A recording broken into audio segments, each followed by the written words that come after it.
상승 출발했던 뉴욕 증시가 하락으로 마무리가 됐습니다. 기업들의 실적도 살짝 불안한 모습이 좀 있었고요. 일부 종목에 대해서는 또 차익 매물이 쏟아지기도 했습니다. 여기다가 연준이 금리를 추가적으로 더 올릴 것이다 라는 식의 느낌들, 긴축을 더 당분간 지속할 것이다, 이러한 내용들이 투자자들을 약간 움츠러들게 만들었는데, 자, 뉴욕 증시 상황들 그렇게 나빠 보이진 않습니다만 계속 부담감을 주고 있죠. 이 내용들 자세하게 좀 알아보도록 하겠고요. 자, 외국인들이 최근에 집중적으로 매수하고 있는 종목들, 업종이 있다라고 합니다. 그게 뭐냐면 반도체, 금융주, 자동차 이렇게 되어 있다고 합니다. 최근에는 또 추가적으로 해서 2차전지까지 포함이 될 수도 있겠습니다만, 전통적으로 이제 업종 상황이라고 한다라면 2차전지는 거기에 포함되지가 않죠. 자, 아무튼 이 반도체, 금융, 자동차, 그리고 2차전지까지 포함시켜서 본다라면 왜 이런 종목들을 매수하고 있는지, 또 이런 업종들의 움직임들은 어떤 향후 전망들을 가지고 있는지 알아보도록 하겠고요. 금리가 요즘에 꽤 높은 상황이잖아요. 은행 금리가 좀 낮춘 그런 모습도 좀 있습니다만은, 여전히 고금리라는 부분들은 변하지 않았습니다. 이 고금리 시점에서는 채권 매수를 하시는 분들이 굉장히 많아요. 그래서 최근에 채권 개미들이 급증하고 있고 채권 판매액이 크게 늘어나고 있다라고 하는데, 자, 과연 지금 채권을 사는 것이 맞는 것인지, 어떤 전략을 취하는 것이 좋은 것인지 알아보도록 하겠습니다.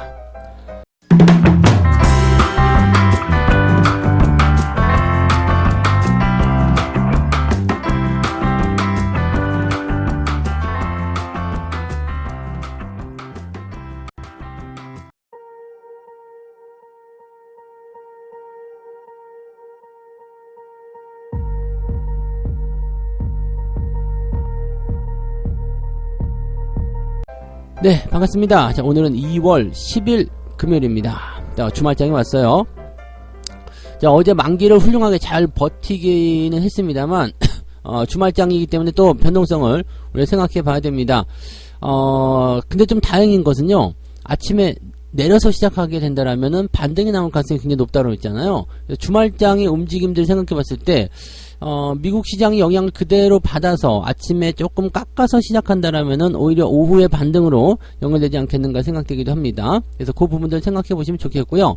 무엇보다도 다음 주 CPI 지표가 가장 큰 중요한 포인트가 되겠는데, 이건 조금 이따 설명드리고, 자, 일단은 어제 상황을 좀 보게 되시면 다우지수가 상승 출발, 나스닥도 상승 출발했어요. 둘 다 1% 넘게 좋은 흐름들을 보였었는데, 이게 막판에 쭉 밀려 내려가면서 쾅 하고 떨어졌거든요.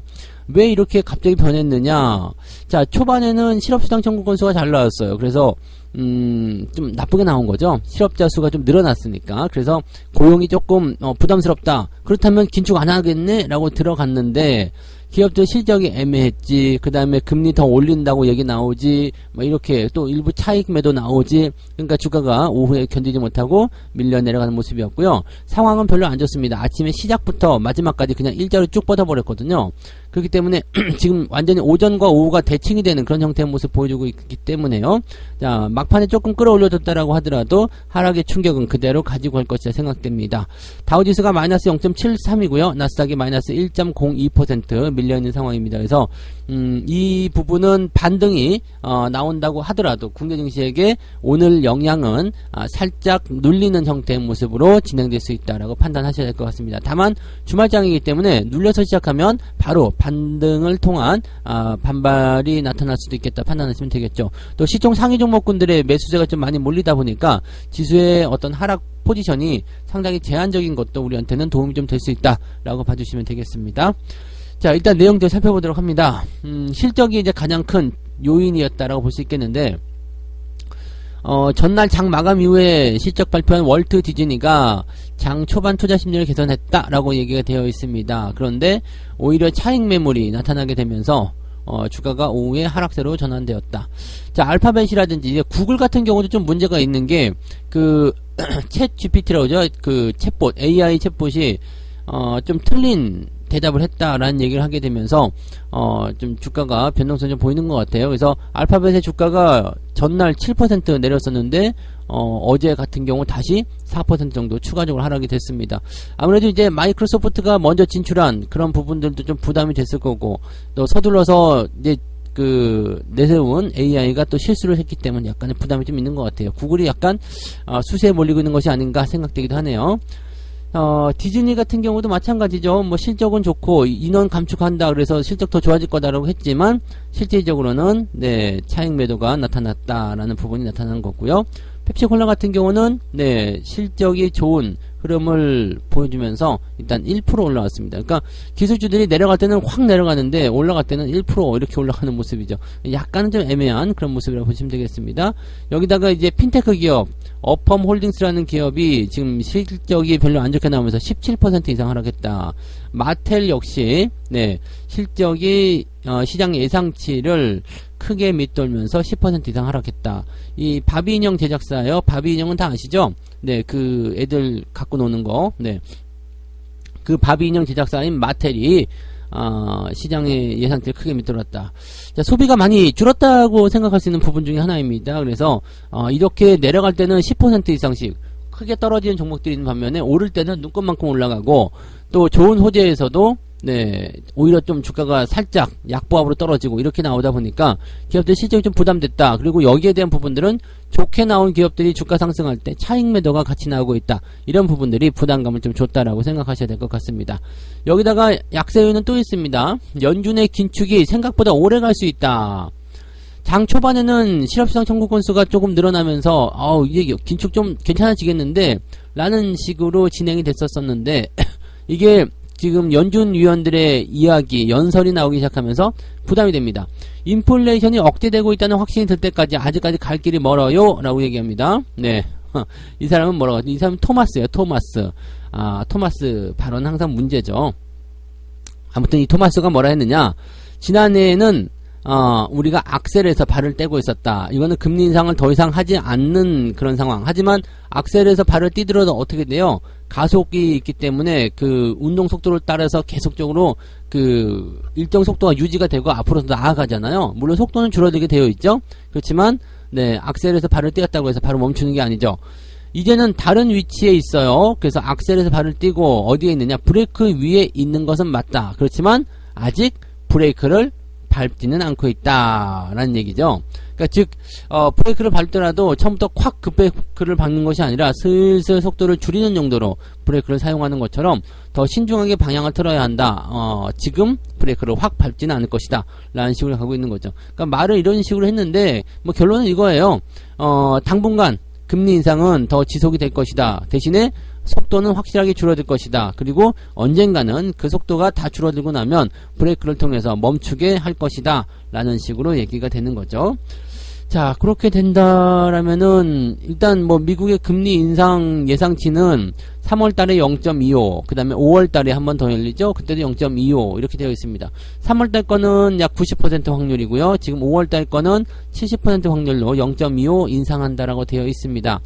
70% 나머지 것은 0.5가 아니라 동결입니다. 그래서 높은 수치의 그런 금리 예상치가 0.25로 나오고 있기 때문에 지금 현재 시점에서는 상반기에 일단 금리 인상이 종료가 될 것이다. 일단 뭐 연준에서도 그렇게 얘기했어요. 2번 정도 올릴 것이다 라고 얘기했기 때문에 이제 상반기 지나가면서부터는 금리 동결이라는 단어를 보게 되실 것 같고, 그러면 이제 하반기 내내 금리 인하에 대한 시기를 점치는 그런 전망들이 나오겠죠. 그래서 올 상반기는 금리 인상이 계속 따라갈 것이다 라고 생각하시면 되고요. CPI 지표 같은 경우는 다음 주 14일날 발표가 됩니다. 우리나라로 치면 15일날 아실 수가 있는데 14일날 발표가 되는데 지금 예상치는 6.2 정도 나옵니다. 지난달에 6.5였죠. 그 다음에 지금 이제 이번 달에 6.2 정도 나올 것이 생각되고 있는데, 예상보다 더 많이 떨어진다거나 하게 된다면 금리 인하 이야기 또 나옵니다. 아니면 그냥 6.2 정도만 나와도 되고, 예상치보다 조금 높더라도 6.5 아래쪽만 떨어지게 된다면 네, 금리 인하 이야기 또 나올 수 있습니다. 그래서 만약에 더 큰 폭으로 떨어져서 5%대 CPI 지표를 보여준다라고 한다면 금리 인상 네, 3월만 하고 이제 5월부터는 동결 갈 것이다 이런 식으로 얘기가 나올 수도 있거든요. 그래서 이 CPI 지표가 다음 주에 어떻게 나오냐에 따라서 지수가 폭발할 것이냐 아니면은 억눌릴 것이냐 식으로 또 나올 수도 있습니다. 그래서 약간은 이제 그것을 보면서 좀 살살 움직이자라는 식의 느낌도 좀 있을 수 있어요. 어쩌면 그때 좋게 나올 거 예상해가지고 미리 지금 주가를 깎은 다음에 더 싸게 살려는 하는 움직임이 나올 수도 있고요. 그래서 현재로서는 CPI 지표가 나쁘게 나올 것 같지는 않고요. 분위기는 계속 좋아지고 생각되고 있기 때문에 여러분들 변동성 속에서 매수는 하지 않더라도 매도는 하지 않고 계속 유지하시는 전략들을 취해주시면 되겠습니다. 이제 밑으로 크게 처박히는 그런 재료들은 없다고 보시면 되죠. 4분기 실적 다 끝났지. 금리 인상 급하게 가는 거 끝났죠. CPI 지표 계속 떨어지죠. 여러분들이 지금 걱정해야 될 악성 재료는 거의 없다라고 보시면 되겠습니다. 이제 3월달에 나타나는 이 감사보고서 이거는 부실기업만 피해가면 되는 거니까 여러분들 뭐 크게 걱정하지 않으셔도 되는 거죠. 그래서 그런 부분들만 잘 체크해서 넘어가시면 아마도 편안한 투자로 올 한 해 동안 수익을 내실 수 있을 거다 생각됩니다. 그 이야기, 그 근거가 또 다음 이야기가 나옵니다. 두 번째 이야기로 바로 넘어갑니다. 자, 두 번째 이야기 보시면은요, 외국인의 타깃이 지금 폭풍 매수로 진입되고 있는 업종들이 있는데 이게 뭐냐면 반도체, 금융, 자동차입니다. 제가 이제 다음 주에 특강을 할 때도 이런 업종에 대한 접근 방법에 대해서 말씀을 좀 드릴 건데, 지금 외국인들이 이 업종들을 왜 매수하고 있는지 이 부분을 좀 알아야 될 필요성이 있어요. 지금 반도체, 금융, 자동차는 일단은 경기 호전에 따른 기대감이 있는 종목들이기도 하고, 또 경기가 좋아질 때 반드시 얘네들이 올라가야 되지만 또 그동안 주가가 많이 내려가 있다는 얘기죠. 그래서 실적도 안 좋았었고요. 그렇다면 많이 내려가 있었고 실적도 안 좋았기 때문에 실적이 좋아지면서 주가가 상승할 수 있고 경기가 회복될 수 있는 상태에서 가장 수혜를 볼 수 있다. 이런 부분들이고, 여기에서 지금 대형주들이기 때문에 배당도 잘 준단 말이에요. 그러니까 이런 내용들이 외국인들의 입맛에 담겼을 것이다. 유망 업종들은 그렇게 볼 수가 있는 거죠.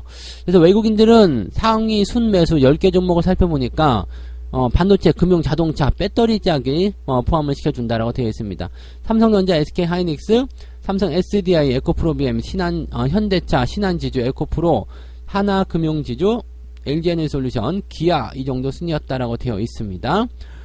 코스피로 압축을 하게 되면 현대차, 신한지주, 하나금융지주, LG에너지솔루션, 기아, KB금융, LG화학 순서로 나타나 있다라고 되어 있습니다. 코스피에서 오히려 반도체, 배터리, 자동차, 금융업종에 대한 선호 현상이 뚜렷했다라고 되어 있습니다. 이렇게 되면은 굉장히 멋진 상황이죠. 그리고 코스닥 같은 경우는 에코프로하고 에코프로비엠 요 두 개를 빼버리면은 전부 다 코스피예요. 그러니까 외국인들이 코스피 시장에서 굉장히 강한 상승을 했다라고 보시면 되겠죠. 자, 지금 코스피 시장에서 이번 달하고 이제 지난달 1월부터 지금 2월 9일까지 무려 8조 9,700억입니다. 이게 9조 원을 매수했다는 얘기예요. 9조 원. 네. 한 달하고 보름도 안 되는 사이에 9조 원 매수가 들어갔다니. 와, 어마어마하지 않습니까? 그 중에서 개인이 6조 5천억 팔아먹었고, 기관이 2조 원 정도 팔아먹었다 되어 있습니다. 와. 9조 원 매수했다고요, 외국인들이요. 팔아먹은 건 얼마 안 돼요. 네, 작년에 팔아먹은 건 지금 다 샀다고 보시면 될 것 같아요. 한 방에. 네. 이 부분이 여러분들한테 꼭 필요한 내용입니다. 주가가 쌀 때 왜 더 많이 샀을까를 기억하셔야 되죠. 자, 내용 한번 보죠. 삼성전자와 SK하이닉스의 4분기 실적은 최근 10년 동안 못 봤던 기록입니다. 라고 되어 있습니다. 그래서, 지금 매수하면 잃어버릴 확률이 매우 낮다라는 것이, 전망치로 되어 있습니다. 즉, 최근에 보지 못했던 가장 부진한 실적이었기 때문에 이거보다 더 나빠질 수 없다. 오히려 좋아지겠지. 라고 얘기하면서 매수가 들어오는 것이고, 그 다음에 이제 이 배당, 에 대한 부분들. 삼성전자가 올해 배당을 또 결정하잖아요. 그러니까 가격을 어느 정도 올려놓고 나서 배당 결정하는 것이 주주들에게 유리하기 때문에 아마 그렇게 될 것이다. 라고 되어 있죠. 그렇다면, 신흥시장 중에서 망하지 않은 산업인 한국 반도체 산업에 관심이 돌아가 있고, 또 경기가 회복되는 그런 과정 속에서 관심이 높은 업종이기도 하고, 그래서 큰 수익을 기대하면서 2년 이상 보유하려고 들어오는 것 같다. 반도체 쪽이 지금 그렇다고 합니다. 2년 이상 보유한다까지는 아닌 것 같고요. 적어도 올해 정도는 보유를 해서 있을 수 있는 특별 배당에 대한 내용이라든지 아니면은 주주 환원에 대한 정책을 통해서 배당을 더 확장시키고, 쌀 때 사서 높을 때 팔아먹으면 높은 배당과 함께 시세 차익도 같이 챙길 수 있다는 거. 그래서 최소 1년 정도는 보유하려고 들어오는 것 같다 라는 식으로 생각하시면 될 것 같습니다. 자, 그 다음에 금융 섹터도 마찬가지예요. 지금 주주 환원 정책을 높인다, 즉 배당을 높인다는 얘기예요. 배당을 높인다라는 얘기가 나오기 때문에 거기에 대한 기대감이 높아졌다. 배당이 높아지면은 외국인들은 입장에서는 why not? 사야죠. 네, 무조건 들어가는 그런 형태가 되는 거죠. 그래서 지금 금리가 높은 상황이기도 하고 기업들 실적도 좋아질 것으로 예상되고 있기 때문에 배당이 높아지는 기업에게는 계속해서 매수가 들어갈 수 있다는 거. 자, 배터리 같은 경우는 미중 공급망 갈등 상황에서 IRA, 이 인플레이션 감축법에 대한 수혜 업종이다라는 얘기가 있고요. 그 다음에 자동차 업종이 점점 좋아지면서 전기차 판매량이 늘어나고 등등등을 통해서 수요가 늘어날 것이다. 약간 고평가된 것을 제외하면 자동차 배터리 업종도 상당히 긍정적으로 판단할 수는 있습니다. 문제는 이제 고평가됐다는 내용이겠죠. 그래서 그걸 어떻게 해소할 것이냐, 그것을 뛰어넘는, 고평가를 뛰어넘는 그런 놀라운 전망들이 정말로 나올 것이냐, 거기에 초점이 맞춰야 될 것 같습니다. 근데 단기적으로 많이 올라가는 것은 저는 조금 조심해야 된다고 생각해요. 자, 그 다음에 자동차, 현대차 같은 경우 자사주 소각부터 시작해서 높은 배당률, 뭐 이런 것들, 우선주 쪽에 나타나는, 우선주가 8% 정도 배당 나오는데요. 그러니까, 그 정도 배당률이면 뭐 어마어마한 거죠. 그래서, 이런 자동차 산업도 경기 민감 섹터에 속하기도 하고요. 업종에 대한 전체적인 부분들이 전체적으로 좋아질 것이고, 차량용 반도체 같은 경우는 당장 해소되기는 어려워도 이제 많은 기업들이 차량용 반도체에 뛰어들고 있어요. 그래서 이 신차 출시에 대한 그런 대기도 점점 줄어들 거라 생각합니다. 물론 시간이 좀 필요하게 하겠습니다만, 어느 날 갑자기 어느 순간에 훅 풀리는 상황이 된다면 이제 신차 판매가 늘어나면서 기업들의 실적도 크게 늘어날 수 있겠죠. 근데 지금 이런 상황 속에서도 오히려 현대차, 기아차의 실적은 좋았잖아요. 그러니까 이런 부분들 놓고 본다면 배당과 함께 그 다음에 앞으로 전망치 높아질 것이 생각되고 있습니다. 자, 지금 중요한 건 뭐예요? 배당, 그리고 앞으로의 성적, 기대치, 그 다음에 장기 보유할 것이다. 쌀 때 사야 되겠다. 이게 중요한 포인트입니다. 여러분들이 업종을 선택할 때 이런 부분들을 많이 고려해야 한다는 것을 꼭 명심하시면 되겠습니다. 네. 자, 세 번째 이야기로 넘어갈게요. 고금리 채권 개미들이 역대급이다. 고금리 때문에 채권 사는 사람들이 역대급이라 이런 얘기예요. 지금 전 세계적으로 지속되어 온 고강도 금리 인상 기조가 곧 완화될 것이라는 기대감이 나온다. 즉, 금리가 내려가게 되면 채권금리도 같이 내려가요. 그렇기 때문에 지금 가장 비쌀 때다. 지금 사자라는 식으로 얘기가 나가는 거죠. 뭐 맞는 이야기예요. 왜냐면 금리가 내려가게 된다라면은 채권 가격이 올라가는 거예요. 지금은 금리가 높기 때문에 채권 가격이 싸다라고 되어 있죠. 채권의 수익률과 가격은 반대예요. 그래서 이렇게 된다라면은 현재 시점에서 지금 금리가 높을 때 사가지고 오히려 금리가 낮을 때, 가격이 높아졌을 때 팔자. 즉, 쉽게 얘기하면은, 쌀 때 사서 비쌀 때 팔자. 이런 식으로 생각해 주시면 될 것 같아요. 그래서, 고금리 채권, 고금리 회사채, 국고채, 중장기, 이런 쪽으로 수요를 계속해서 늘려가고 있다고 되어 있습니다.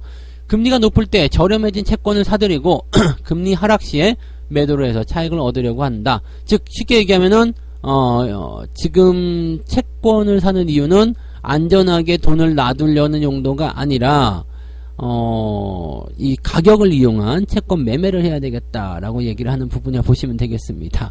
그래서, 지금 현재 상황에서 이 채권금리라는 것은 수익률이에요, 수익률. 이 채권이라는 것은 할인채로 발행이 되는 경우가 대부분이기 때문에, 자, 10,000원이야. 근데 내가 10% 수익을 주는 채권이래요. 그러면은 10% 깎아서 9,000원에 파는 겁니다. 그러니까 10%라는 이 채권 수익률이 가장 높다라고 되어 있을 때 9,000원에 깎아서 하니까 가격이 싸겠죠. 근데 만약에 채권 수익률이 5%예요. 그러면은 9,500원까지 올라가겠죠. 원래 10,000원짜리 채권을 깎아서 파는, 이걸 할인채라고 합니다. 그래서 이렇게 깎아서 파는 거기 때문에 채권 금리와 수익률 그리고 가격은 서로 반대로 움직인다. 이렇게 이해를 하셔야 됩니다. 그래서 지금 채권의 수익률이 높아, 금리가 높아. 그렇다면 채권 가격이 싸구나. 왜냐면 이건 가격이 고정되어 있기 때문에 그런 거예요. 그래서 가격이 싸구나 라고 되는 거고요. 그 다음에 금리가 내려간다는 것은 수익률이 줄어든다는 얘기잖아요. 그럼 채권의 가격이 올라간다. 그러면 싸게 사서 비싸게 판다. 이렇게 되는 거죠.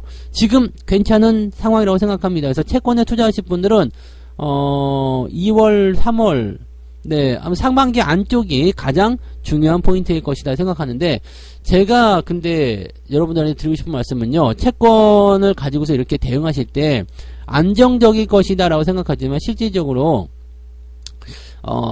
뭐 그런 거 있죠. 뭐 채권이 안정적이라는 것은 만기까지 데려갔을 때 원금과 이 이자가 보장된다라는 것 때문에 안정적이라는 이야기지, 가격 변동에 의해서 매매를 할 때는요, 가격이 오를 수도 있고 내려갈 수도 있거든요. 그러면 생각보다 이것이 안전하지 않을 수 있습니다. 그 다음에 또 한 가지, 생각보다 여러분들이 그렇게 많은 수익을 올리기가 어렵습니다.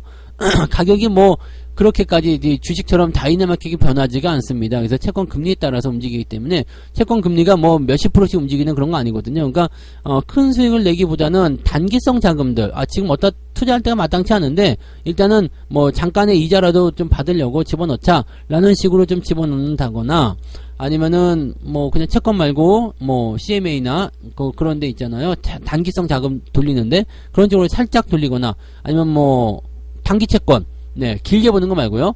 단기 채권 쪽으로 대응을 하시거나, 그렇게 해가지고 진행을 좀 하시는 부분들이 맞지 않을까 생각합니다. 그래서 채권 매매도 단순하게 쌀 때 사서 비싸게 파자, 이런 식으로 생각하시기에는 조금 고려해야 될 상황들이 많다는 것을, 생각하시기 바랍니다. 주식 같은 경우에 쌀 때 사서 비쌀 때 팔자, 이게 통하긴 하는데, 채권은, 네, 고려해야 될 게 조금 많습니다. 그리고 변동폭이 그렇게까지 엄청나진 않기 때문에, 개인들이 채권에 몰려가고 있는 거, 나는 그렇게 생각해요.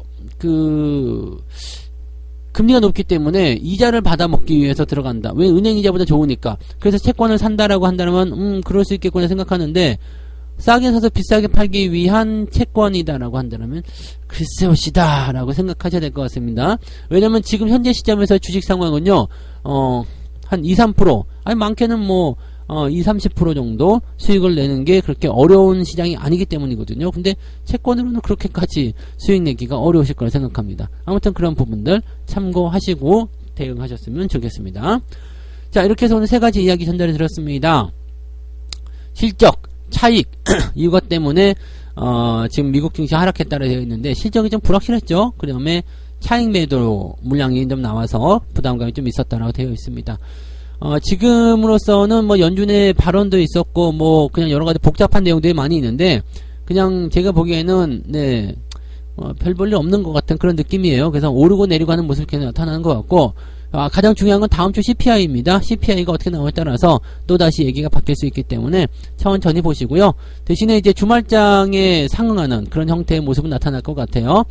주가가 조금 떨어져서 시작한다면 오후에 슬그머니 올라갈 수 있다라는 거. 그래서 오늘 수급 동향 잘 살펴보시면서 오전에 바로 대응하기보다는 조금 관망하시면서 느긋하게 대응하실 필요성이 있다는 걸 아시면 되겠습니다. 자, 외국인들이 매수하는 업종은 반도체, 금융주, 자동차, 배터리 이렇게 되어 있는데, 향후 성장성과 배당, 그리고 기업의 실적, 전망치 이런 부분들이 많이 작용했을 거라 생각합니다. 다만 이제 배터리 같은 경우는 아직 네, 단기적으로 상승한 부분들이 고평가의 상황을 더 해주고 있기 때문에 약간 주의는 필요하다라고 말씀드릴 수 있을 것 같고요. 자, 고금리의 채권 개미들이 급증하고 있다라고 하는데 생각 잘 하셔서 해야 됩니다. 만기까지 갔을 때 안전한 것이 채권이지, 그것도 뭐 부실 채권 사면 안 되죠. 네, 우량채, 뭐 국채나 이런 거. 근데 그런 것도 금리가 더 낮아요.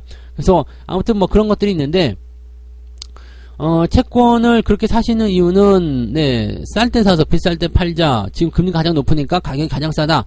이건 맞는 얘기예요. 그런데 여러분들이 생각하셨던 것보다 그렇게까지 다이나믹하고 큰 수익을 얻어내기는 어려울 겁니다. 왜냐면 워낙 채권이라는 것이 변동폭이라는 것이 크지가 않고 금리적인 부분에서도 갑자기 2, 3%씩 확확 변하는 그런 금리 변동이 아니거든요. 그러니까 이런 것들은 조금 네, 주의를 좀 하실 필요는 있을 것 같다고 생각됩니다. 그래서 채권을 가격을 보고서 매매를 하려고 들어가시기는 조금 애매할 것 같고요. 이거 개인 투자자들이 하기엔 좀 애매하죠. 그래서 단순하게 그런 생각으로 접근하시면 안 됩니다. 그래서 채권은 조금 길게 보시거나, 그다음에 안전적으로 돌리거나 또는 단기채로 이렇게 자금을 잠깐 회전시키기 위한 그런 쪽으로 보시는 부분이겠죠.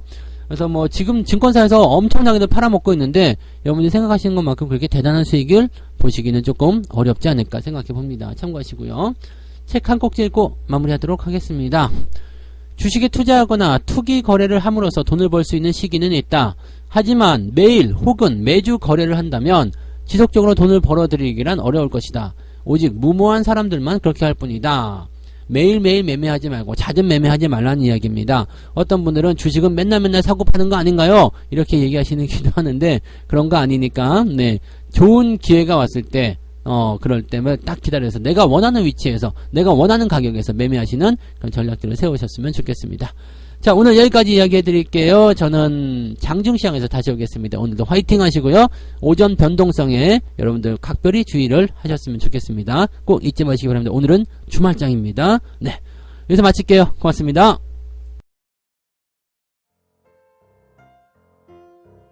본 방송에서 제공되는 모든 정보는 투자 판단의 참고 자료이며 투자의 최종 책임은 본 방송을 이용하는 본인에게 있습니다.